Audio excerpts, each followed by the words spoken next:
it's not expressing my gratitude to my father before he passed away. Yeah. That is a classic connection regret, because it's basically a regret about not reaching out. Connection regrets are about relationships that have come apart, usually through some kind of drift. And this is a classic example of that. What typically happens if relationships drift apart, and what's interesting, these relationships are usually not romantic relationships. The relationships like this one here, the relationships, parents and children, children and parents, siblings, other relatives, friends, colleagues. Yeah.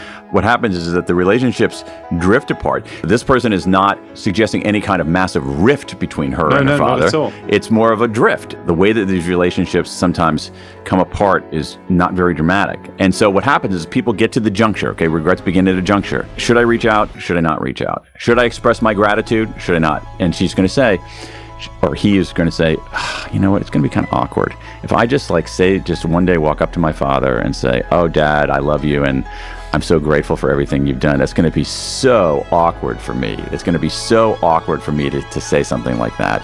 And you know what? He's not going to really care one way or another. He's going to find it a little creepy. And so we don't do it. And so more time goes on. And then in this case, so much time goes on that you don't have a chance. And here's where we're wrong. It's not awkward. It's way less awkward than we think. We so over-predict our feelings of awkwardness. The second is that there is a form of pluralistic ignorance here, in that there's no question that her father would have loved to hear that. I can't imagine a father who wouldn't want to hear that. And so we think it's going to be awkward, and we think the other side's not going to care. And the answer is that it's very rarely awkward, and the other side always cares. So for me, as a personal lesson from this material, as someone who hasn't been in his life that great about reaching out, is that if you're at a juncture in your life and you're wondering, should I reach out or should I not reach out? Should I express my gratitude or should I not express my gratitude? Should I say something or should I not say something? If you've reached that juncture, you've answered the question.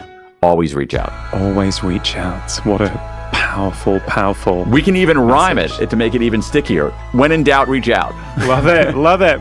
Definitely from America, coming in, so it's punchy. I love it. But you know, I'm really hoping, Dan, that there's a world, right, with a lot of negativity going on at the moment, and I'm hoping that this podcast, this conversation, is going to spread a bit of love.